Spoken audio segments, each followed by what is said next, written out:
I'm Noah Abrams, and welcome to The Days Between, the show where I talk to my friends, people I admire, and people I want to better understand about success, failure, happiness, and misery, as well as all the other elements that make up a life well lived.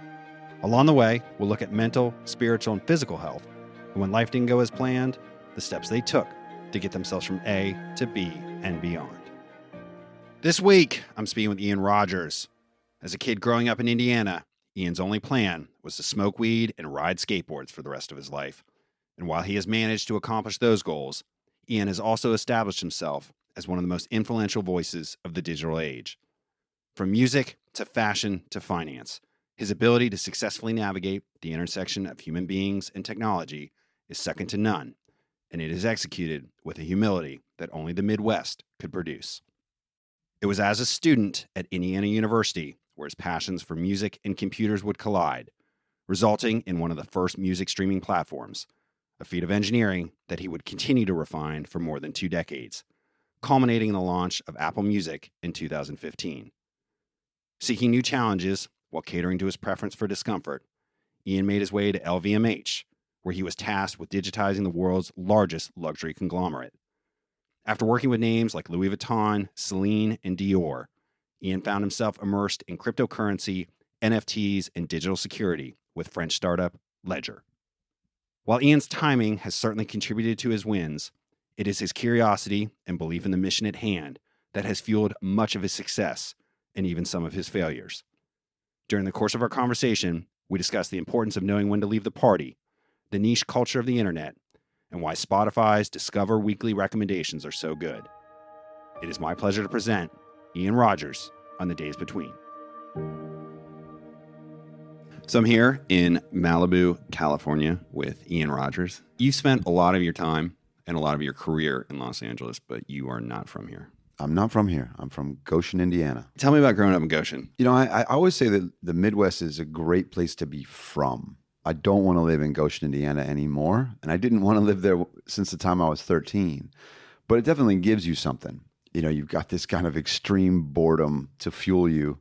For me, I was just looking for the exit. I think I was really lucky because I kind of lived in the middle of the identity crisis that the Maple City, Goshen, Indiana had. It's a town of 20,000 people. You know, when I was born, there was a McDonald's, but no globalization, no Starbucks, no Taco Bell, et cetera. That stuff all came later. And it was this town that had this split personality because it was very much an industrial, middle America, factory working town. I lived on the south side of town, which was a little nicer. And it was partly nicer because there's Goshen College. And Goshen College is this little Mennonite college. My mom worked in the factory and my dad was a fireman. So we were, pretty blue collar family. And my friends' parents were, professors at this Mennonite college. You had this culture where, there was art, there were plays, there was, kind of what a little college brings in to a town. And then you also had the kind of blue collar thing, and I feel that actually. I feel that tension in me and my family, who are music fanatics and like lovers of art, but also sort of, especially my grandparents are definitely like, life sucks and that's how it is kind of people, real salt of the earth. And so I don't know, those are nice ingredients. I feel like it served me well. But yeah, I feel like Goshen is a great place to be from as opposed to being a great place to live. Well, you mentioned wanting to get out of there at the age of 13. What was your ticket out of Goshen? I didn't have a plan. My plan was really just to smoke weed and ride skateboards for the rest of my life, which I've done.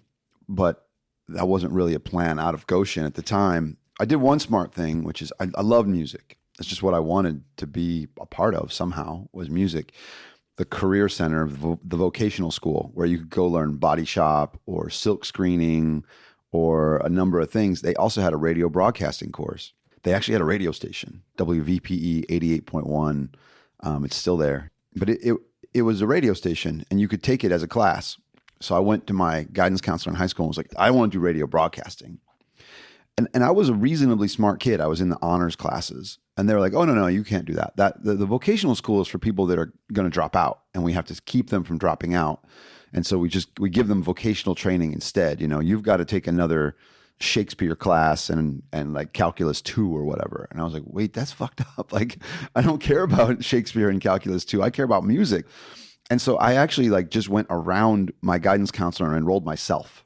I realize now that was a start of me just sort of taking control of my own destiny and not listening to, what other people had to say. And it was the greatest thing that ever happened to me. I had a lot of responsibility there.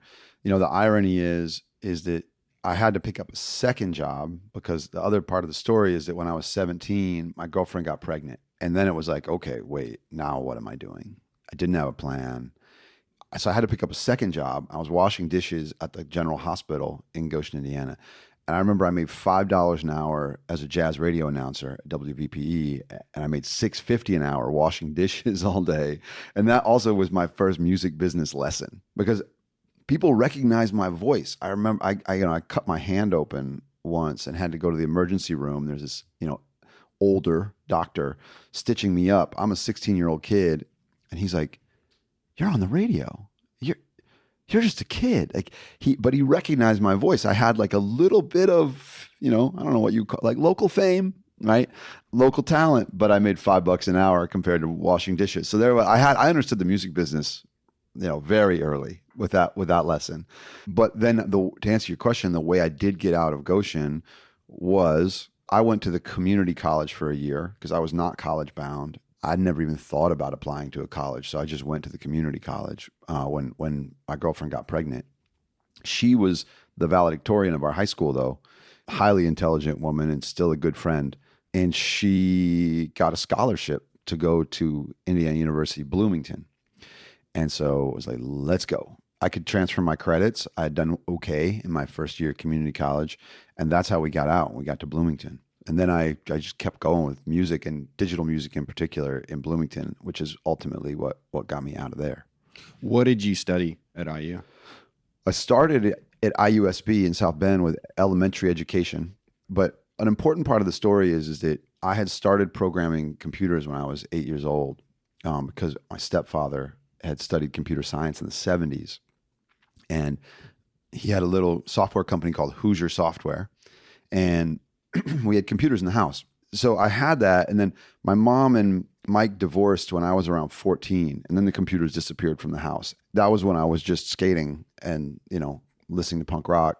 But when I got to the community college and I was studying elementary education, I was helping my friends with their computer homework. And I thought it was funny that I could still do it. And I talked to my stepdad, my former stepdad, and it was a pivotal bit of advice that I listened to because I was just laughing. I was like, "Oh, Mike, you're not going to believe this, but I'm helping my friends with their computer homework." And he was like, "Ian, change your major." He was so serious. He was like, "You got a kid, you're going to need to make some money." He's like, "You were always good at that." And I was like, "Oh man, I don't even know what these computers are. These like IBM clones. Like I've never even seen them." And I just remember he was like, "They're all the same. Trust me." I was like, "Okay."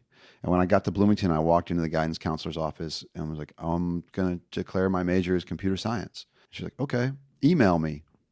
I was like, "Okay." I'd never heard of email. I was like, "Sure." And I like walked out. I was like, "I have to learn what email is." So I had declared my major computer science and I did not know what email was. I really started at the bottom with that. Right. So I went in the recycler and bought a used computer and then like found my way to Usenet and found my way through and ultimately like drifted to exactly what I cared about. And I think you are what you do. And I just put the time in. Like I was obsessed. I was obsessed then like I am with NFTs today, but like that obsessive thing is what drove me into the internet because I found it was before the web, but there were these news groups. You can think of it like Reddit. There were these little communities of people that were passionate about music. I'm here talking to you today because I was the keeper of the frequently asked question lists in alt fam Beastie Boys. We had to crowdsource all of the David Bowie lyrics. There was no lyric sheet in Young Americans. So I had to sit down and listen to Young Americans and transcribe every lyric that I could figure out, post them, get feedback from the other people. It's like, "I don't think that's what he says. I think he says this." You're like, "Oh, okay, right." And I would edit it and repost it. I mean, these is like the early days of the web, but it wasn't the web. It was Usenet. That was like kind of how I found my way into not just computers, not just computer science, but like really the internet and this kind of like reconnectivity of humanity. And it was not a small thing for me. It was not like, oh, this is neat, or oh, this is education. It was like, holy shit, I've been a weirdo my whole life. And I grew up in Goshen, Indiana, and I never knew anyone who liked the same things as me. But look, I have access to all of these people across the world. And the other thing to remember is like in those days in the early 90s, before America Online came onto the web, before there was the web, before the America Online connected to the internet, all of the people, quote unquote, on the internet were in academia for the most part. Like everybody was smart. If you found your way into that rabbit hole, you were not a dummy because it was not easy to do. And so there was this community. And that was the thing that like hooked me. And to be honest, like still drives me today. Like I feel like I'm on the internet in 1992 and there's just a few of us. That was like what drove me academically and socially into this kind of like brave new world. Tell me about Dr. David Fensky and Variations. When I got to IU, I had a kid. Basically, Zoe was born August 5th, and I started school at IUSB, September 1st. And then we moved to Bloomington a year later. So she's, I got a 1-year-old kid. When I come down there and we need money, I go to the honor school where they give out work study jobs. There's a form. What are you interested in? Music. What are you studying? Computer science. Like, I think that's probably all I wrote on the form. And I get a call from Dr. David Fensky asking me if I'll come help him, program. Well, his idea was, so Indiana University has the world's largest school of music. Not the best, but by an order of magnitude, by a factor of 2, I think, the world's largest school of music. So they have problems of scale. If you're taking M101 and everybody's got to come listen to Wagner, it wasn't like hit play on Spotify. It was come to the library and check out an album. Well, that doesn't work if 200 people in M101 have to listen to it. So they would do these long tables with headphones on the tables, and somebody would put a record on, a turntable behind the desk and put a needle on the record, and then everyone at the table, come in at 7 p.m. on Tuesday and we're going to listen to Osselsprach or whatever, right? And so Dr. Fensky knew that this was possible with computers. And he was like, no, this is going to be workstations throughout the library. You're going to search the card catalog and you'll find a piece of multimedia and you'll just hit play and it will just play. Come on, man. Fensky saw Spotify in 1991. Clear as day. He had the product spec. And I was just the kid that he paid $6 an hour to make it real. So I built it. I had to deal with this notice database. We added multimedia records to the card catalog of the library. And then I made this client that would search the database, and if it found a multimedia record, then it would try to stream it. David Fensky put me on this digital music path that I didn't even know was possible. And what I know, and I'm really proud of this as well, is that Dr. Fensky knows that there is a connection between the work that we did in the early 90s at Indiana University and Apple Music. There's this whole arc, and he knows that there is this connection between those two, and that makes me so proud. I know he's proud, and he should be, because, it's like he had the vision. The rest of us just kind of like took the baton and just kept running. So anyway, it's just one of those things you realize like how random, life can be.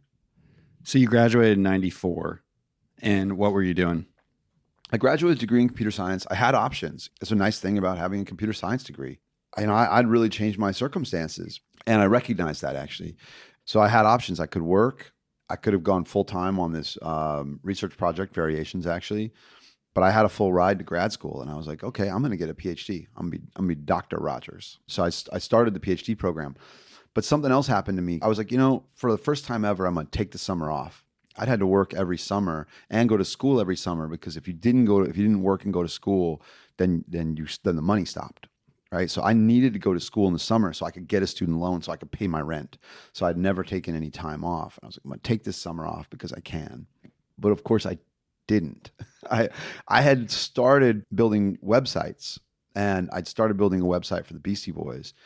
And it was that summer between undergrad and grad school that I met the Beastie Boys in person. So I'd started working for them actually in the fall of 93, just because I'd done their website as a fan. And our mutual friend John Silva called me up and said, can I pay you to do this? And that was a total surprise to me. I didn't even know this was something I could be paid to do. I thought it was, it's like someone calling you and saying, you're really good at collecting baseball cards. Can I pay you to collect baseball cards? You're like, wait, what? So, but that's what I was doing.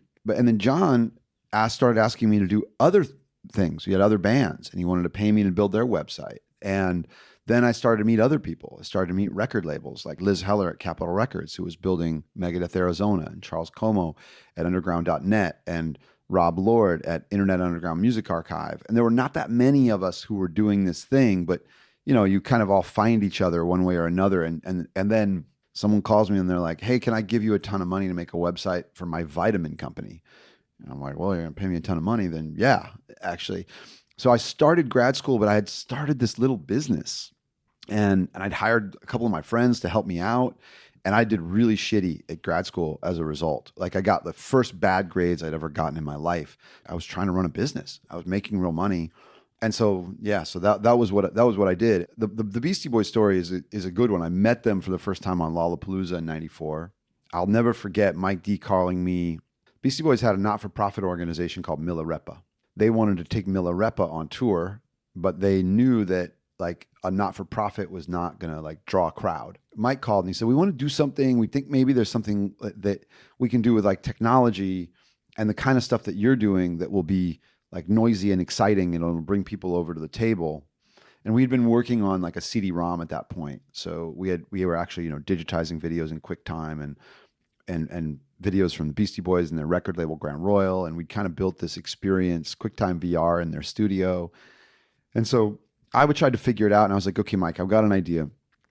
What you should do is you take the CD-ROM that we're building and you put it inside of video game machines. Like you take old Space Invaders machines and you make them like a Beastie Boys video game and you stand them up in the concert and people can do that. And he's like, oh, okay, cool. Well, let me talk to Adam and I'll call you back. He doesn't call me back. It's JC, John Cutcliffe, who calls me back. And he's like, okay, the guys love the idea. Tour starts in May. Pre-production's on the Universal lot in LA in April. So yeah, we're going to need you there at the beginning of April. I'm going to need a budget. We're going to have to find these video game machines. I mean, Cutcliffe. And you got to imagine, like, I'm a 20 or 21-year-old kid in Indiana, right? I've got a 3-year-old.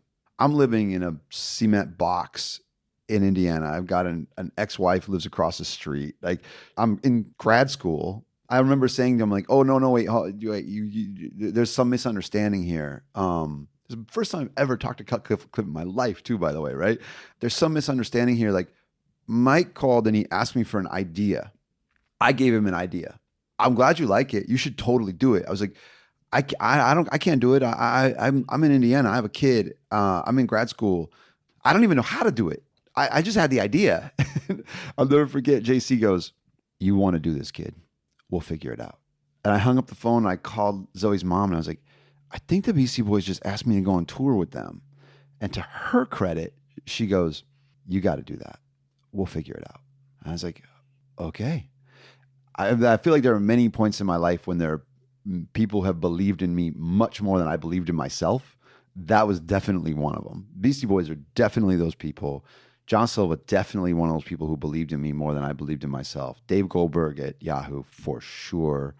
I mean, for sure, Jimmy Iovine, right? Believed in me more than I believed in myself, for sure. Even Ben Arnault, and like, I feel like that is definitely a recurring theme for me. And that was an important one. JC not taking no as an answer from me changed my life.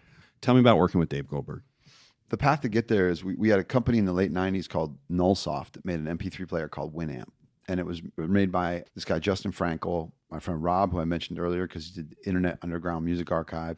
He had come in as kind of like, let me help turn this Winamp thing into a company. And I came in to run Winamp.com because Winamp had skins and plugins. There was a community around it. And we built that out. We sold that company to America Online in 1999. Rob and I left and started a new company. And it was kind of a web-based version of Winamp, the media player. Well, Dave Goldberg was running Yahoo Music. He had a CD-ROM company called Launch. He turned it into a website, sold it to Yahoo. It became Yahoo Music. Dave had big visions for the music industry. Brilliant guy and a really great human being. He wanted to buy Rob and I to come in and build a subscription music service for Yahoo, which we did. We built the first $5 a month, all you can eat subscription music service, basically Spotify for $5 a month. We launched it in May of 2005. It was Dave who brought us in and really empowered me.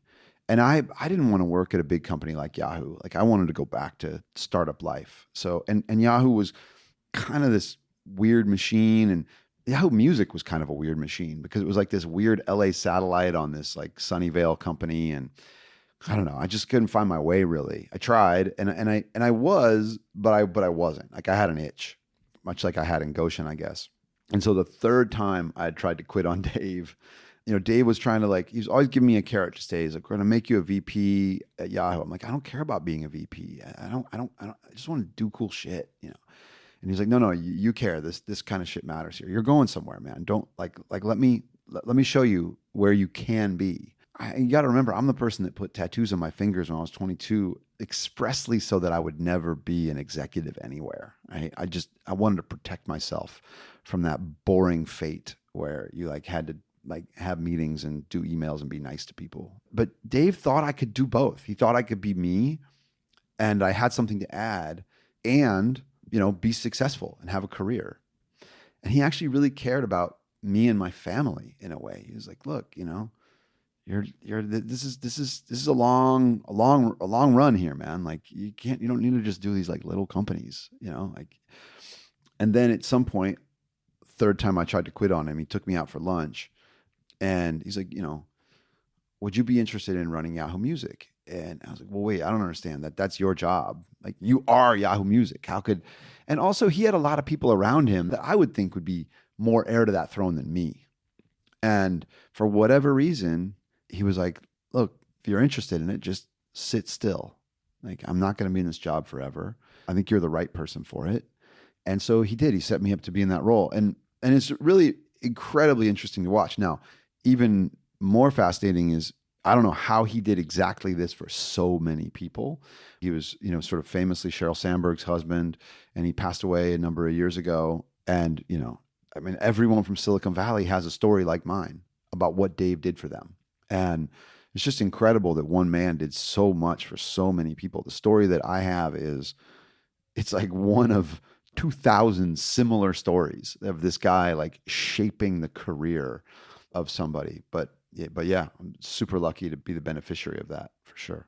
You went on to run Yahoo Music. In 2008, you left and created Topspin, which was a direct-to-fan marketing company, which ultimately ended up getting acquired by Beats in 2014.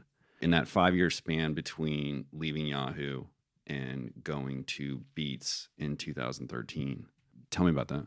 Maybe this is just how I contextualize it for myself, because I see it as a commercial failure, which it was. We raised $19 million in venture capital and we sold the company. It was really what they call a safe landing, more than a sale, right? We sold it for $3 million. We had Google take a hard look at it. I don't remember the year exactly, 2012, to see if they wanted to acquire it. And in the end, they didn't want to, because they felt like they wanted me and Bob Maslowski to come work at Google on Google Music, but they didn't want to pay $40 million for the company to buy the people, an acqui-hire. I'm really proud of ideologically what we did. For me, when I saw the internet and thought about music on the internet all the way back in 1993, as somebody who grew up, mail ordering records from the back of Maximum Rock and Roll, I saw the internet as this democratization of music distribution opportunity. Music was what I cared about. Music distribution, I found to be quite hard. The albums that I wanted were not at the local record store. And so I just saw that. I was like, oh, well, this is going to fix that. This fixes that problem. The other thing then, when I worked with artists and I realized, the Beastie Boys really had this. They wanted a direct connection to their fans. They knew that if they had to go through radio and MTV to get to their fans, that they didn't actually own their future. And they'd been through this. They'd been through microwave rotation on MTV in 1986, and then making a masterpiece in 1989 with Paul's Boutique that they couldn't get played on the radio and they couldn't get played on MTV, and therefore they didn't exist on a relative basis. And so what we saw was that, artists could build up this connection with their fans. And that, what I always said is, and I say this today in the world of, NFTs and creativity in Web3, there's only two people who matter in the music business: people who make music and people who love music. And all the rest of us in the quote unquote industry are actually in the way. So we have to provide value or get out of the way. You realize who your master is. I work for the artists and I work for the fans. That's who I work for. There's no like music industry that's like the puppet master that calls the shots. And, what we believed was that, there was going to be this direct connection between artist and fan. If someone doesn't know what Topspin is and wants to kind of understand, take a look at Bandcamp. Bandcamp started same time as us. I think they did a better job than us. In those days, Bandcamp had nobody you had ever heard of. They were just a platform for aspirational artists. And we had Paul McCartney, Eminem, Beastie Boys, David Byrne, Brian Eno, Trent Reznor and his solo projects. We ran the fan club for Linkin Park. We had like a lot of people that you'd heard of. Paul McCartney and Eminem is not a bad place to start in terms of known artists, but commercially unsuccessful. But I think ideologically what we did is still very much alive, and so I know that we created something that kind of spiritually lives on. I would say, look, I buy a lot of vinyl from Bandcamp. To me, Bandcamp, they just did it better. We knew we had the connections with the music business, and we maybe did kind of bigger things at the time. There's a lesson in it because they built something that's like a platform, and they built something. I didn't want Topspin to ever be a brand the way Bandcamp is a brand, and I think that was a mistake on my part. But the idea is exactly the same, which is you're building this connectivity directly between artists and fans. 2013, you go to Beats. 2014, you guys launch Beats Music. And one of the things that jumped out at me was an interview you did with Fast Company in 2014. And you said specifically, we want to be of service, not just a server for the user. Tell me about Beats. Overall, it's such a great story because, Jimmy had tried to hire me in 2008 to come run MySpace Music. I went to Topspin instead. And I think I made the right choice despite like losing money, losing 5 years of my life, making half as much money as I was making at Yahoo and it being a commercial failure. I still think it was the right choice because of what I learned and the kind of the connections that I made and et cetera. Going to MySpace Music would have been more lucrative, but I don't think it would have been as soulful. And I never lost touch with Jimmy and Luke Wood, especially Luke, who really, believed in me. And Jimmy always had this dream of building a music service. And I was definitely like, oh my God, Jimmy, like, be careful, man. Like, this is not an easy thing to do. But that doesn't scare Jimmy. Like, saying it's not easy only makes Jimmy want to do it more. I feel the same way, by the way. When somebody tells me something is hard, like, my job now, there are many, many, many times my tech team is like, oh my God, come on, that's hard. I'm like, it's hard, really? Well, then we got to do it. That's how you make great companies, is you do hard things extraordinarily well. So Jimmy has that. Maybe I learned that from him on some level. But what happened specifically was we were working with Trent Reznor at Topspin, and Jimmy was like, we got Trent designing the product for our music service. I was like, really? And Trent's amazing. Like he's truly a Renaissance man. Like what Trent is capable of, I don't think anybody really understands. Trent asked me, he said, do you want to come see the vision for the product? I said, of course. So I go across the street, literally, their offices across the street from Topspin offices. Trent shows me his vision, and it was incredible. Like I just wanted it to exist. I was really like, but I also knew enough, having done Winamp, done Shoutcast, done Muse.net, which was our media player in the early 2000s, built Yahoo Music Unlimited, Launchcast, all the stuff we did at Yahoo, built the software at Topspin, and now I'm looking at what Trent wants to build at Beats Music, and I'm like, okay, Trent, hold on, this is totally possible, but you're not going to get it done, and let me tell you why. Because the basics of building a music subscription service are really daunting. You've got tens of millions of songs. You've got to do all the label deals. You've got to pay the artists. And you just have to have the basic functionality of artist, album, track, genre, search, playlists. Like this is 3 years of work just to get to the basics. You guys should go buy one of these existing services that's failing, right? Because you got iTunes, works, but it's not a subscription service. You've got Spotify, and wow, these guys are really starting to get momentum, right? This is like 2013-ish time zone, and they'd been around since 2009, and they built a nice product. And then you had all these others. You had Rhapsody, you had Mog, and Mog in particular was one that I really liked. I thought it was a great product, but it had no brand. I liked it because Mog was clearly built by people who love music. It was one of the only ones that was sort of still album focused. I really felt like these guys like music. They understand how music is sort of culturally organized, not just organized as data. And I was like, you've got a brand and no platform. These guys have a platform and no brand. You should do this. And then I go back to my office and, Luke calls me a month later. He's like, we're buying Mog. And I was like, that's awesome. Good work. That's killer. Great guy, Dave Hyman, ran Mog. And I don't want him. I mean, I know Dave, I know Jimmy. I'm like, it doesn't feel like a fit, but who knows? Like, this, I get a call maybe 2-3 months later. They're like, Ian, it's not going to work out with Dave. I'm like, okay, I'm not surprised. They're like, we need you to come do this. And I was like, okay, I'll figure it out. Because at that point, I was just sold. I was like, wow, Trent's vision is amazing. You have Mog, which is a great service to back this thing up. So you're not starting at square zero. Like, we can actually add features, right? They had an amazing design team from RGA, which is a crazy idea to hire the agency RGA to design this app. No .com company would think of that, and no .com company board would approve that because you're paying like Super Bowl rates for design. But if you're Jimmy and Trent, they're like, it's worth it. Like, making it like look and feel perfect is important, and it's worth paying for. And it's like a magic trick that like startups don't understand. But Jimmy and Trent were willing to do it. And Jimmy could go raise the money from people like Len Blavatnik, Mark Rowan, and these like big heavy hitters who were not Silicon Valley VCs. So they weren't going to be tied up to these like kind of similar. They were like, no, we're going to go get. I mean, Len Blavatnik was the owner of Warner Music Group. Mark Rowan is, more of a private equity investor. These guys are not, short-term time horizon, small potatoes investors. They had a completely different way of approaching this. And then at the end, Jimmy started selling this thing to Apple the moment we started. Like it was always his vision. One of my first meetings at Beats Music, Jimmy's like, can you be in the office tomorrow morning at 8:30? I'm like, sure. I have no idea why. I walk in and it's Tim Cook and Eddie Q. And he's like, Ian, show him the designs for Beats Music. Okay. Like we've barely started and we're already kind of, hey guys, look, we're going to do this. And we did absolutely everything we said we were going to do. We said, we're going to build the best service. And we said, we're going to distribute it through a big carrier like AT&T. We did. We're going to do Super Bowl level marketing.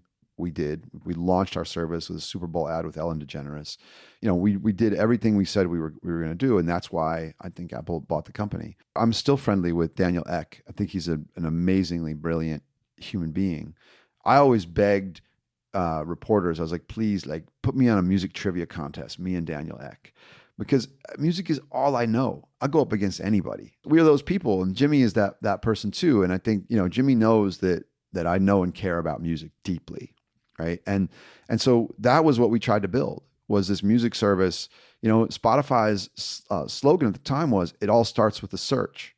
We're like, no way, man. Like, people don't want 50 million songs. They want one song right now, and they don't know what that song is. And that's what DJs do.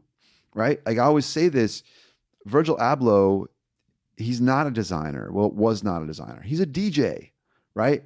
And that's super important. Like knowing what song comes next out of 50 million songs is a real gift. It's a meta gift. It's different than being the person who makes the song. Knowing which direction culture is pointing. People want that. They don't want 50 million songs where 49 million of them are garbage. It's not what they want, actually, right? And so we wanted to build a music service that really was like, hey, we know you, and we think you want to hear this right now. That was what we wanted to build. And I really felt like none of the music services were doing it. Music services were all just like Google. It's like, yeah, here's a search box. Humans made tech, right? And as Clayton Christensen says, there are no new human problems. 70,000 years of human history, humans haven't had a new problem yet. Clayton Christensen's words are, we just hire new technology to solve old problems. And we have these things. We want to be entertained. We want to feed our families. We want to have social status. We want to get laid. And we just hire new bits of technology to get those things going. And we also have to remember that, like, again, 70,000 years of human history, recorded music is like less than 150 years of that, right? And so that evolution is still quite early. And so, I love thinking about like what can that be and what do people really want in that world. One of my favorite quotes that I came across from you in regards to beats was that it's an algorithm that understands user preferences and handcrafted playlists that are blessed by human beings. And one of those happened to be your mom, Paulette. That's right. She was doing the Americana playlist. My mom is an Americana music expert. Now, if you talk to Jed Hilly, who runs the Americana Music Association, I would like to think, and Jed, you tell me if I'm wrong, but my mom would be on the top 5. If you were asked who knows the most about Americana music, Jed knows my mom because my mom is truly an expert. And maybe your listeners will find this interesting. The way that the algorithm worked was very, very, very cool. I'm on the board of a company called Lyst, Lyst, that's a fashion search engine. And their head of product, CEO, and I were talking about this just a couple of weeks ago because it's still relevant. It's amazing how relevant it is. We had hired a team. This is Trent too, by the way. I got to give Trent credit for this. We had hired a team from YouTube to build our personalization. And they were taking a, kind of collaborative filtering sort of approach to that. That's the kind of people who like also like sort of approach. And looking through the catalog and trying to make connections the way they do. And the results were not what we were hoping for in terms of quality. And we hadn't given them very much time. So I think that's probably the main thing. But also, Trent had met in the meantime a guy named Adam Bly, who is an incredibly brilliant human being, who thought he had a different approach. And Trent, being bold as Trent is, Trent was like, we got to fire these other guys and hire these guys. And we did. Like, it was painful. We just hired these guys from YouTube and we fired them, and we hired Adam and his team to do it. People always have blind spots, right?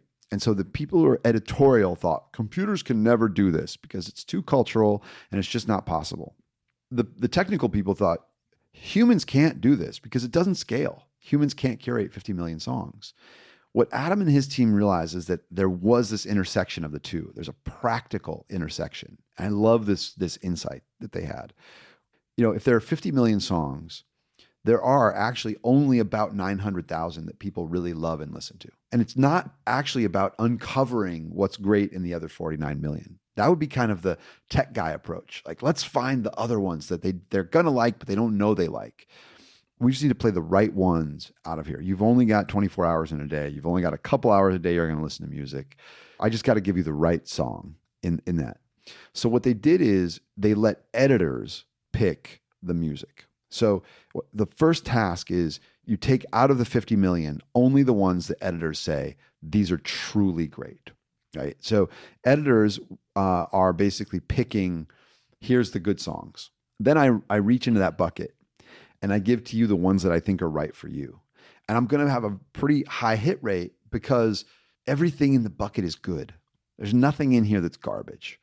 There's a human filter. In other words, I might pull a Simon and Garfunkel song out of there. I'm very unlikely to pull an Art Garfunkel song out of there. No offense to Art. I use this example back in those days too, because here you have, a great artist whose solo records were never kind of critically acclaimed, right? And so doesn't mean I keep you from listening to Art Garfunkel, but it means if I'm going to pull out a song, I'm going to grab Cecilia and you're going to be like, fuck yeah, I love that song, right? Or it's a good song. Or even if you're like, I never really liked that song, you're not going to go, this algorithm is garbage, that song sucks, right? Because it's sort of in the right context. Then the other thing they did is instead of dividing the music by like rock, rap, country, because that doesn't tell you anything. No one is a country music fan. The country music doesn't even mean anything at this point in time. Like the country music that's on the radio sounds like, 70s rock.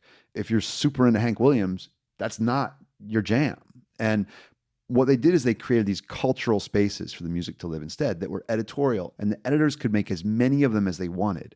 So what that did is it acknowledged that there is a cultural space where Drake lives next to The Weeknd, and there is a different cultural space where Drake lives next to Nicki Minaj or Lil Wayne.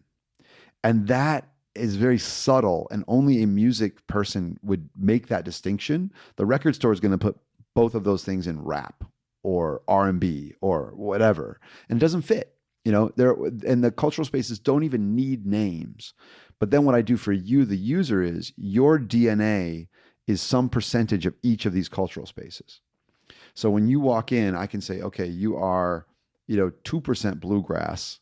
And also for someone like me, who is maybe 2% bluegrass, 20% Americana, 40% hardcore, 90s rap, 15% dub reggae. I like, 50s and 60s Blue Note jazz. And I like, 80s metal like Angel Witch. Okay. So it would actually manage to capture me, and it could recommend to me King Tubby right next to, Angel Witch's like 30th anniversary reissue of the self-titled album. And that's beautiful. I do want both of those things today, actually. And there's a great part to the story. When we sold Beats Music to Apple, so this is all Adam Bly and his team who built this amazing system to do this. And it really was novel, I think. It was a novel way of recommending music. And when we sold Beats Music to Apple, we tried to get them to buy Adam's company as well. And they're like, no, we're Apple. We don't need that. We've got more data than God. We don't need what those guys. They're just doing recommendations. It's easy, right? Well, when Apple didn't buy them, Spotify did. What anyone who was a Spotify user will realize is there was this weird correlation where the recommendations on Spotify got better when Apple bought Beats. Well, there's the answer. Because Apple bought Beats, Spotify bought Adam, and Spotify recommendations got better because they had Beats Music's recommendation people. So anyway, I love it because it was what I wanted as a music fan. I wanted to be, surprised. I wish when I went into Apple Music's For You right now that I felt like I was getting that experience that I felt like we were building at Beats Music. But, unfortunately, instead, my friends say to me, this Discover Weekly on Spotify is actually really good. I'm like, yeah, well, okay, you're welcome. So in 2015, Apple acquires Beats. You go over to Apple and then leave, which generated quite a few news articles. And you've discussed it at length in other interviews, but I'm curious for you, how important is it to know when to walk away from something? So we just shut down my daughter's company. It was really hard to do. It was her decision.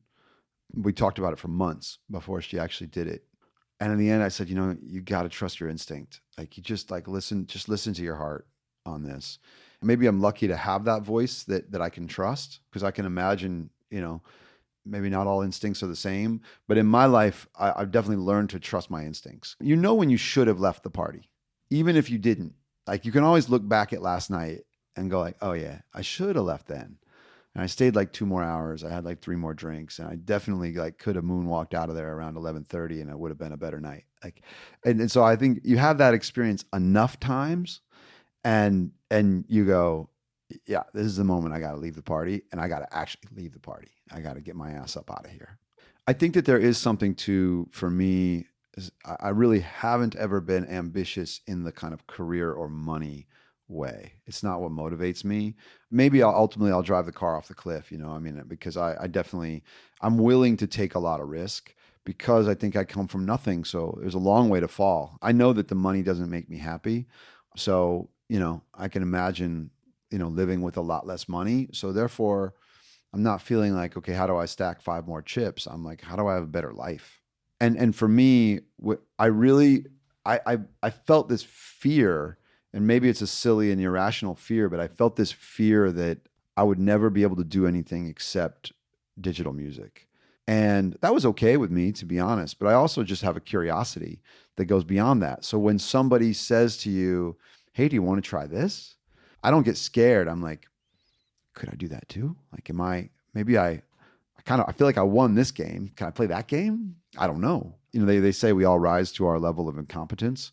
And I was like, I want to find that. I want to hit that ceiling.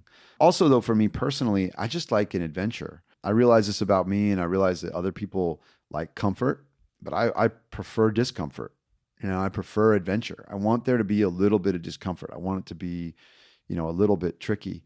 I think that this is in life too. It's like when you're when you're skateboarding, like you and I are both skateboarders, you have to push beyond what you could do yesterday. If I'm running, I'm not just going to go run 5K every day. I'm gonna be like, well, what's the next goal? There's a marathon. What was my last marathon time? Can I beat that? Now I can't because I'm almost 50. I'm not going to have a better marathon time than I had when I was 39. But still, I'm like, might I qualify for Boston when I turn 50? All right, let's try. I don't want to just go for a run. I want to, like, what's the next goalpost? But for me, getting out of the digital music kind of bubble was a really exciting idea. And I felt like I had nothing to lose. Also, I felt like I had watched music go from 0% digitized to 99% digitized. I watched that whole journey. And then when LVMH came to me and said, hey, we've got this industry that's 3% digitized. Would you like to come help us make it more than 3%? I was like, that's super interesting, very interesting culturally to watch that happen. And LVMH is in a really interesting vantage point to watch that happen from. What I believe about culture was in this group.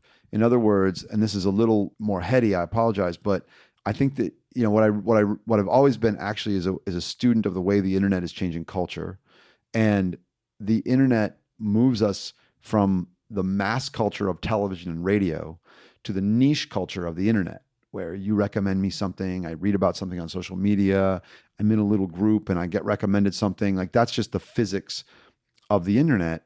There's another thing.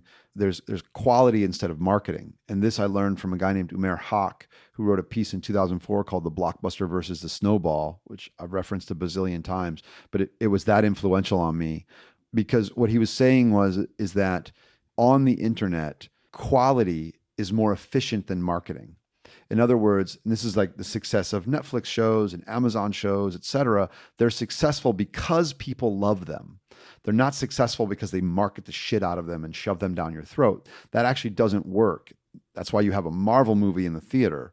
But online, you have more of the snowball, the Stranger Things, the why do you watch it? Because 10 people told me you've got to see this. In the world of limited distribution, where you're just trying to get people to go to theater A instead of theater B tonight, marketing is what's hyper efficient.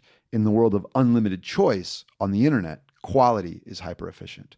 So I looked at LVMH and I said, this is a collection of niche cultures: the Louis Vuitton culture, the Dior culture, the Hennessy culture, the Celine culture, the niche collection of niches. Or as Jeff Jarvis put it in What Would Google Do, the transition from mass to massive niche. I was like, LVMH is a massive niche.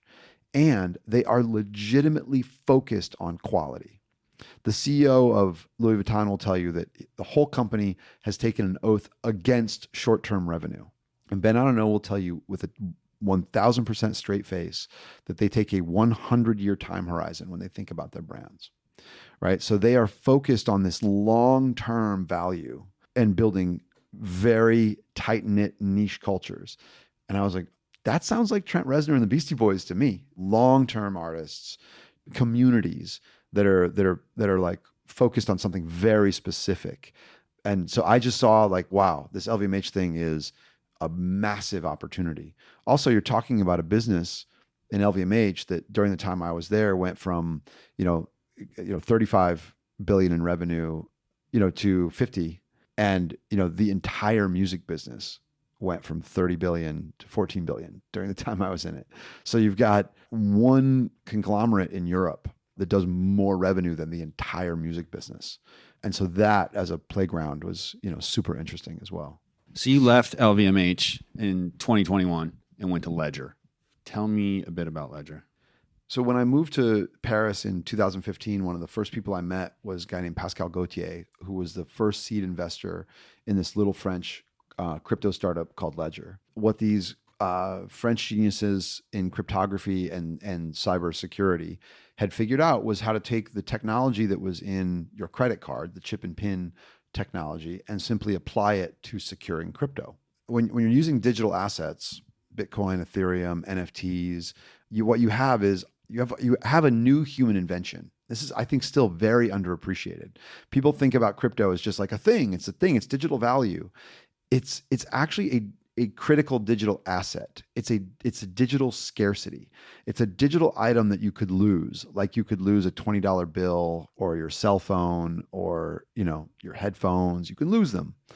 You can lose a Bitcoin. You can lose an NFT. You can lose your value.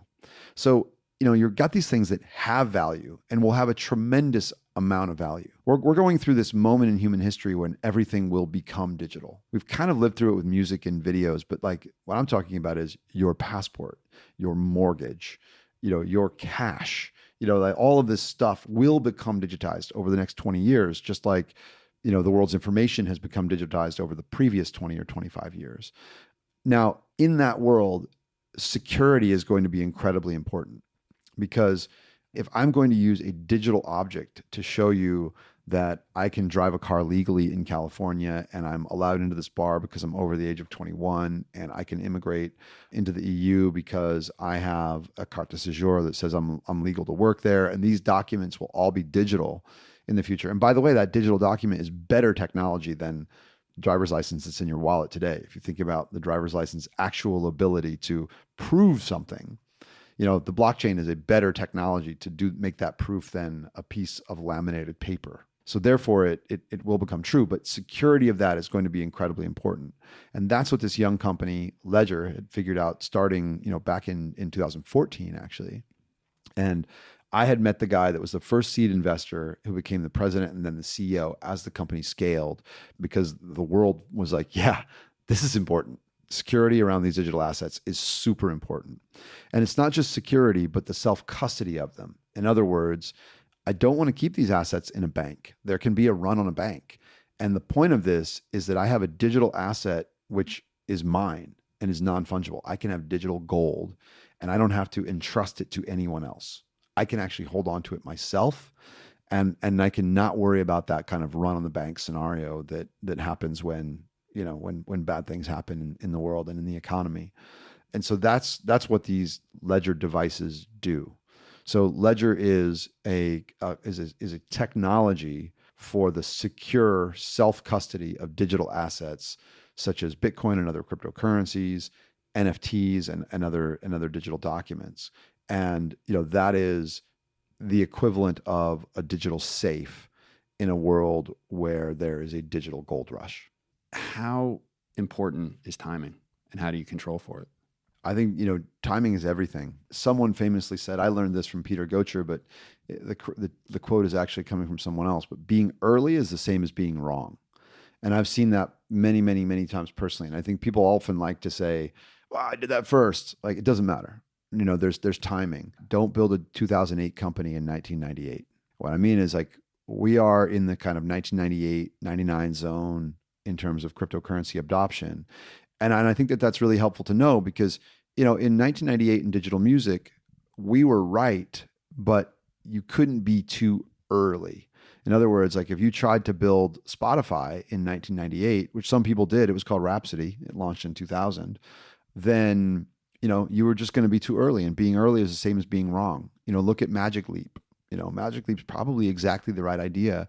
And Roni will go down in history as it was the CEO of Magic Leap, even though Magic Leap is considered an abject failure because of the amount of money they raised and then, got kind of washed out, and Roni got pushed out. And it's not a good company story. That's going to go down as like the Amiga of augmented reality, or the Next of augmented reality.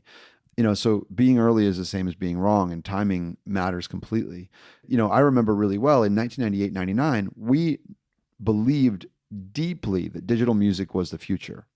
And I think that we've been proven correct. But at the time, your computer didn't come with an audio card. Your audio card didn't come with a speaker. The audio quality of MPEG encoders was spotty. 128 constant bit rate didn't sound that great relative to compact discs. Not very many people had broadband. There were obviously no smartphones. So now we take for granted that, I can open my phone and just say, hey Siri, play some Slayer. And Slayer starts playing. Like, the speakers don't sound half bad. If I'm in a hotel room, I'm totally happy with, with what I've got there. But in 1998, that was all kind of vision, but it was not reality. I see exactly the same thing in the world of Web3 and NFTs today. I was trying to explain this to my daughter's grandfather a couple of days ago at the piano recital. And he was like, I don't understand what it is you're doing there. And I said, look, you remember when in 1998, the internet was both totally overhyped and overheated, and also absolutely unquestionably, inevitably the future? Well, there you go. It can be both things. And that's why timing is so important, because if you had a .com portfolio in 1998, 99, you probably got clobbered in 2000. And, if you have had a crypto portfolio in the past, 6 months, you got clobbered. It's exactly the same thing. But at the same time, technology marches on. We always find, when humans have new inventions, and I don't care if it's fire or train travel or air travel or radio or the internet, or we make use of those inventions in our lives. We hire these new technologies to solve old human problems in all cases. And right now, when you go to the grocery store and you pay with Apple Pay, Visa International is in the middle of that transaction for no good reason at all. So that will go away. I promise you.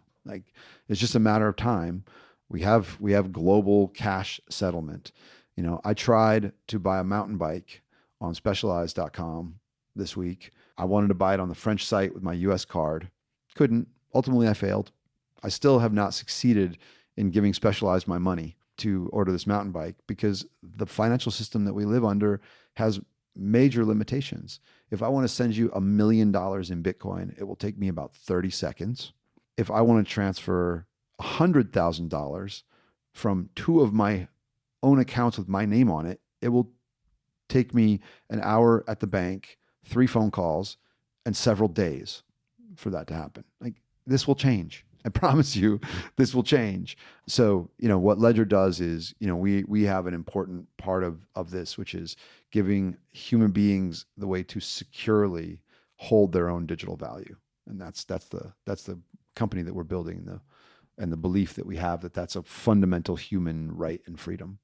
You mentioned Jeff Jarvis's book, What Would Google Do? The premise, amongst other things, is that internet has created smaller niche markets. We moved from broadcast television to cable television to internet. But I'm curious, looking at the world now, from politics to social media to reality TV, it seems everything has become very individual-centric and tribalistic. And I'm wondering, in your view, is there a downside to that? I don't think there's a right and a wrong for humanity. We all come up with that on our own, based on our own values. And I think you come back to, Yuval Harari and Sapiens, and the important and salient lesson there is that you have to start by asking the question, what do we want to want? And if you and I don't want to want the same thing for ourselves, for our families, and for humanity, like maybe a Christian and a Muslim don't want to want the same thing, that we stand zero chance of finding a North Star together, right? And we would have these conversations about what we should do, but it's a pointless conversation, because we're actually not driving our car to the same destination, right? So there's no should in that case. And I can't put my should on you. For me to put my morals on you, it's fundamentally broken. And throughout history, it's proved to be wrong. What the royals, wanted, what the nobles wanted, versus the people on the ground, was always a different thing. And that's what always leads to revolution, right? So I think we have to be really careful in saying, what it is. Now, question then is there a downside for me with my beliefs? I think that it's really difficult to say, because, every single generation thinks our parents don't get it and they're old fashioned and our kids don't appreciate it. And every generation can't be right. Right. So to kind of go, well, our generation, we're the ones that really get it.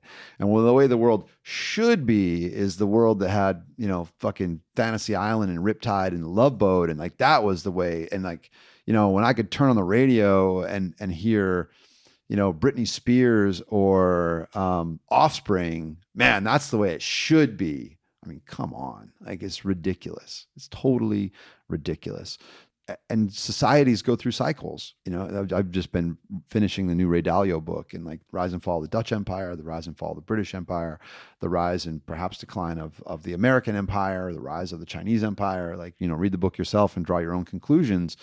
But the reality is that we all live in a context, in a societal context, and that context is cyclical. So, to try to talk about any of these things as absolutes, when it's a moving target. Now, technology is the question that you asked. And I think over time, we would love to think of ourselves as these sovereign beings, and technology is our tool. But the reality is that technology has always shaped humanity, right? Whether it's, fire or the wheel, or, air travel reconnecting humanity, certainly railroads reconnecting humanity and bringing industrialization. There's a big story in America of like when you can truck ice from one place to another, how that changed society. There's a great book by Tim Wu called The Attention Merchants, that it's like the history of media, basically. And, pointing out that like without radio, you don't get the Third Reich in the form that we had it. We all know from being alive on Earth at this moment that without the internet, you don't get Brexit, you don't get Donald Trump, you don't get Elon Musk. You can't take the internet out of this equation and still have these things that are very material for society. Without Telegram, you don't get the Ukraine-Russia conflict that we have going on in the world right now in the same way. So technology always has, a real connection and impact. So it's impossible to separate it, right? And I also think that it's always just a tool. Fire can like save your family from freezing to death, and it can kill your family by burning down your house, right? A knife or a gun can save your life, or, war is war. War shapes humanity, and it's horrible. I find it very difficult to kind of, make the claim simply based on the way technology drives us, because it's just so inevitable, and you can't go back. And let me give you a very specific example that I think just makes the conversation kind of moot in a way, which I was just at the JP Morgan conference in Miami a few months ago, and that one of the conversations with admittedly older and very wealthy people was, how do we get back to a more centrist political discussion? And they put up a chart that showed every US president for the last 100 years and their kind of deviation from the middle. And what they showed is, with the exception of Bill Clinton, every single US president is further from the middle. And you get this kind of ping pong. Then like, how do we get back to a more centrist political discussion? And my take was, you're crazy. Like, you think we're going to go back to a world with 3 channels on television? Because that's really what you're asking. You're asking for the internet to somehow go away, and we go back to this world, which was also, by the way, a very small blip in the course of human history, right? From kind of the 50s to the late 80s, really, where you had very limited choice of 2 newspapers, maybe 3 television channels, a few radio stations. We're not going back to that. We live in a world where if I want to watch, Insane Clown Posse talk about Jesus in makeup on YouTube, I can do that anytime, day or night. I don't have to wait for it to come on, fucking Night Flight on the USA Network at 2 a.m. I just hit play and it comes, and that will not ever change. That won't go back in the bottle. So that is culture. You can't lament it. Now, we all then have to make the choices for ourselves in terms of, what do we expose ourselves to? What do we learn? Who do we listen to? I was sitting in a meeting at LVMH once with Bernard Arnault and others. I left my phone in my office, and I'm sitting there with my notebook paying attention. And the managing director of LVMH said to the room, he's like, I just want to point out that the only person in this room not on their phone right now is our chief digital officer. And I said, well, I was one of the first people on the internet, and I intend to be one of the first people off. And he said, always a pioneer. I was like, I'd like to think so, but I think that that's it. Like, it's not the technology that is the pioneering. It is the, what do you do with the technology that defines it. And so, we'd love to ask, like, is cryptocurrency good or bad? That's like asking, is fire good or bad? It is a pointless question. What you have is, you have a new human invention. Okay, now the question is, what do we do with that? The thing that I think we will find challenging as a race is that we now live in 2 different universes. And this is very real. We live in nation state world, and we live in network world. And what I mean by that is, the act of democracy is this thing where you draw a line around human beings on planet Earth, and then you ask them to elect an individual who represents their ideals. That's everywhere. Sometimes people get to choose and sometimes they don't, but everybody lives in a geographic space that has rules that come with it. And we may or may not share ideals with the people who live next door to us. And yet when we go online, just like I did in the early 90s, I found a new way to find people who I shared ideals with. Now, for me, that was around music. But if what I had was hatred and, racial hatred, I could find those people too, if I wanted to. And that's why if I go knock on my neighbor's doors in my little neighborhood here, and I'm like, hey guys, let's go to Walmart and shoot some Mexicans. They're probably going to call the police. I hope they're going to call the police and go, hey, there's a fucking crazy person here. But when I go online, I can go on Facebook and go in that little secret news group and say, I'm going to go to Walmart and kill some people. And there are people out there that'll be like, do it, bro. Right. And we actually live in both of those worlds. And that I think is super scary. Personally, I find that very scary because I think that those worlds are going to collide. Balaji Saraswan's new book is called The Network State.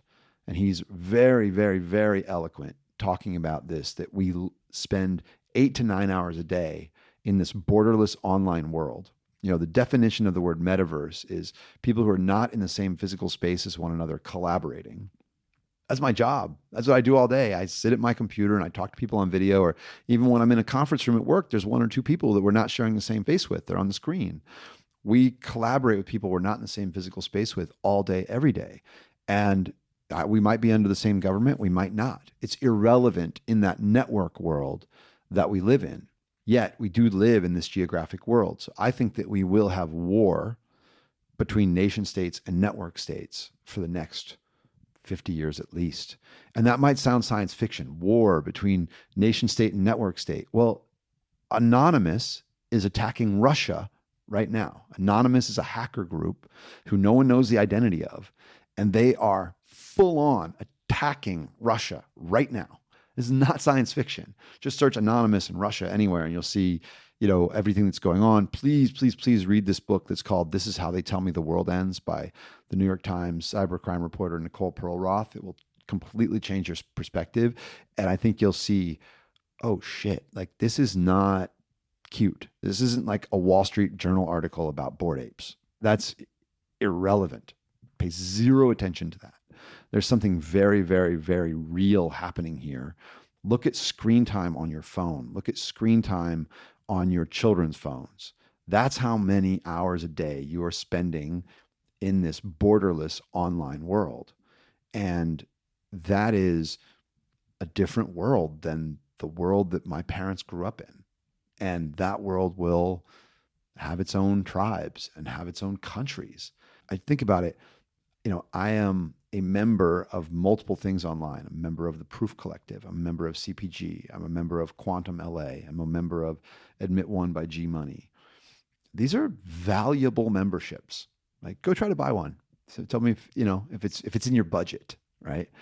That membership is protected by better technology than your membership to whatever country you have citizenship in. And so this is the dichotomy that we're living in right now, where I am a member of Proof through one kind of mechanism, and I am a member of the United States through another mechanism. I'm a member of the country of France through another mechanism and for another reason. And these things are going to be at odds with one another, I think, for the foreseeable future. And these will come together as clashes. So does it scare me? It scares the shit out of me. Am I going to say what's good or bad? No way. You won't catch me doing that. That would be like me saying, this rock and roll is going to ruin our youth. This rap music, it's going to ruin humanity. Like, people always want to say that shit and they always sound stupid. So you won't catch me saying like, this internet thing is going to ruin humanity. Like, no, come on. Yeah, like every government before has been the right government, right? Yeah. Okay. How do you define success? To answer like what is success is easiest when you look at your kids, I think. It's like, what do you want for them? I had a kid when I was 17. That kid did extremely well in school. We homeschooled her for a number of years. She went to MIT for undergrad and studied biology. She went to Stanford for grad school and got a PhD in genetics. So I'm obviously super proud. But also what I realize is that what I want more than anything else is for her to be happy. And so I think, the Dalai Lama has this one right. Meaning of life is happiness. And the happiness is what we created ourselves. It's not created by success or money or someone else loving us or, any of that. Like there's an inner peace that is actual success. But it's much easier to see when you ask yourself, what do you want for your kids than what do you want for yourself? I found personally, what do you want for yourself is trickier. The ego is a tricky thing. But when you're looking at somebody you love, it's pretty easy to see that all you really want is for them to be happy today. How do you define failure? My daughter's company that we just shut down, and from the very beginning, I told her, you can't lose because you're either going to win or you're going to learn. And I think, look, sometimes it's easy to define failure. I raised $19 million in venture capital for Topspin with the hope that we would at least double that money. All of us who put our money in, that was our belief. Our hope was that, we would end with more money than we started. Even if it's 6% more, that'd be great. 10x is a huge success in the world of venture. We would have accepted 2x. If Google wanted to buy the company for 40, we would have said yes, right? In the end, we sold the company for 3. That's a failure. Like you can't define it any other way because you had a goal and you didn't achieve the goal. That's failure. Then the question is like, what do you do with that lesson? And for me, I took much more away from that experience than I had from experiences where I'd actually, 10x my money. Because the one where you 10x your money makes you think like, how I'm so fucking smart. Look at me. Look how smart I am. When you were probably just lucky and had good timing and, maybe you were kind of smart. Whereas, the failure makes you really go, all right, where did I fuck it up? Like, what did I do wrong? What should I have done differently? So I think a failure is simply not reaching your goal. And what we all, strive to do with failure is to just like get better. Look, I've got 2 amazing daughters and 2 amazing ex-wives, right? I'd consider those relationships, definitely learning experiences. Failures, I don't know. If the goal was to stay together forever, then yes, failure. But, then I look at my daughter and I think, okay, not a failure for sure. There's something here. So I think you have to, every experience has some flavor of that, right? Would you say that Topspin was a failure that ultimately set you up for success? I'd say it was a failure that I learned a hell of a lot from. But I also think that it's, like anything, it is, they say it's what happens to you, what happens to you and then what you make of it. And I think that, kind of getting myself out of Topspin was really hard because I had to, I had to move on, from, it definitely could have been seen as abandoning the investment and abandoning the team. Now, ultimately, I brought that team into Beats with me, so it was definitely not abandonment, but we didn't meet our financial goals. So I can't be proud of that with respect to the investors. So I think it's really difficult, and I think, I definitely look. I took the risk to go with Jimmy and build Beats, and there were lots of people that are like, "What are you doing? Why do you want to compete with Spotify?" I took the risk to leave Apple and move to France, which even today people are like, "Why the hell did you do that?" So I think, you have to have. There's definitely some courage in there. I know that. I've really never taken the safe route. Even when I left Sony Music, and that wasn't Sony Music, it was Sony Online Entertainment in 1998, and joined these, 2 guys in Sedona who were building a media player, called Winamp that no one had heard of. My friends and family were like, Ian, what are you doing, man? Like, you have a kid. You need to, like, you can't go work for some 19-year-old kid in Sedona. Are you fucking nuts? And, you got to, again, trust your instinct on some level. You're like, I believe in this. And, I think it was, there's a great quote from Seth Godin. And he said, You should never do the thing that you know is going to be successful. You should always do the thing that you would do even if it wasn't successful. When I heard him say that, my eyes lit up because I realized that's exactly what I did when I went to Nullsoft. I was like, I don't know if this is going to be successful, but I believe. And even if it fails, I will be proud, right? Topspin, I feel the same way. I could have gone to MySpace Music. There was a mobile company that wanted me to come at that time. I could have stayed at Yahoo and I would have had, maybe just quote unquote more success. But to me, Topspin was this thing that I wasn't thinking about, will this be successful? I was thinking about, do I believe in this mission? I felt the same thing when I went to LVMH. I was like, I don't know if this is a good idea, but let's say after 6 months, it doesn't work and I just come home. Well, I went to France for 6 months, man. That's like a long vacation, right? And it turned out to have been an incredible experience. And I feel exactly the same way about Ledger. I believe in Ledger's mission. And even if we are unsuccessful, I will wave the flag because I believe in what we are doing. So I think that that's a much better way to look. You should do the thing that you would do even if it wasn't going to be successful. I think that anything that is great is always an anomaly. There's always a paradox, I guess is the better word. And that tension is like what makes life worth living. What would you say to 18-year-old Ian? I think I would probably say trust your instinct because, what I saw in art, I feel like Raymond Pettibon selling for a lot of money tells me that I had good taste when I was in high school. And I looked at the slip-in in cover of Black Flag and was like, that is fucking badass. All right. So I would tell that kid, man, trust your instinct. You're right. Paul's Boutique is one of the greatest albums ever made. You're right. And I know you don't know a single person, Ian, who believes that.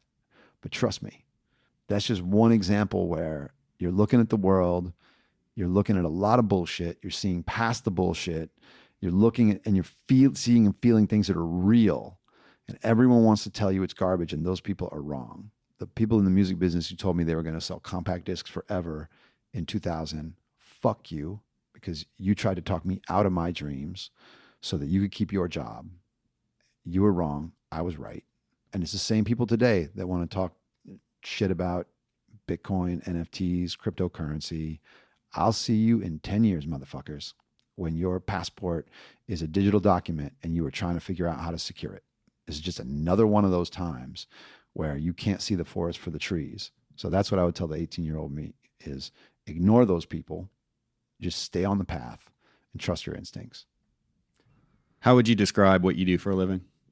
I tell my daughters I write emails for a living, which is not something I'm very proud of. I liked it better when I was coding. Like I used to write computer code that did stuff. Now I just have meetings and write emails, and somehow that's a job.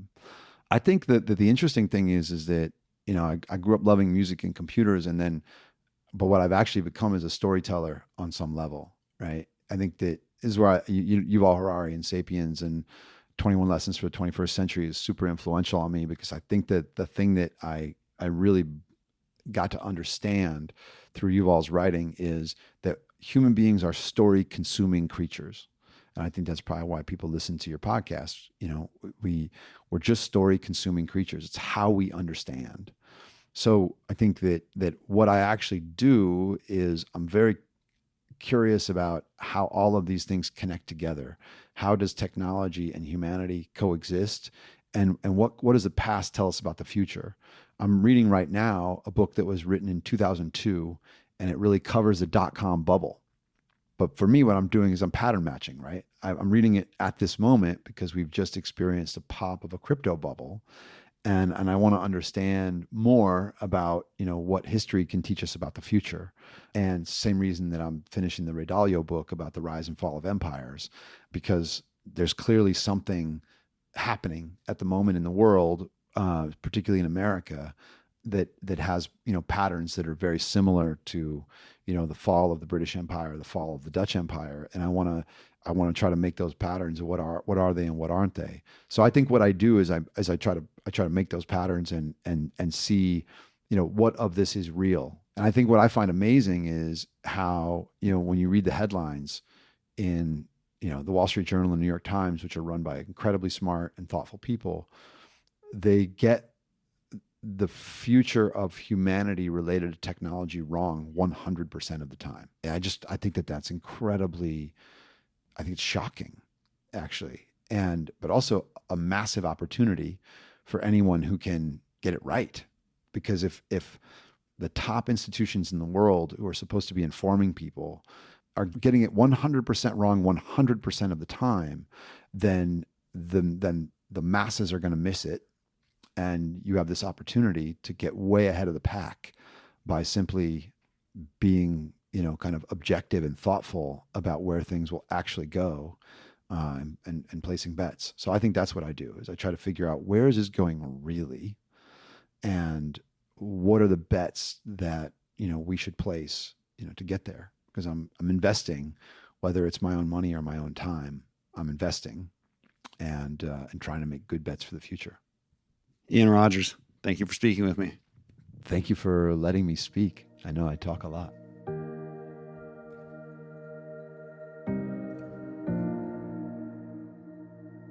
The Days Between is a production of Noah Abrams Studio. Story editing by Andrew Henry. Mixing and mastering by Greg Henkin. Website and design by John Fisher. Theme music is by Evo. The Days Between can be found online at www.thedaysbetweenpodcast.com and on Instagram at The Days Between Podcast. My name is Noah Abrams. Thanks for listening.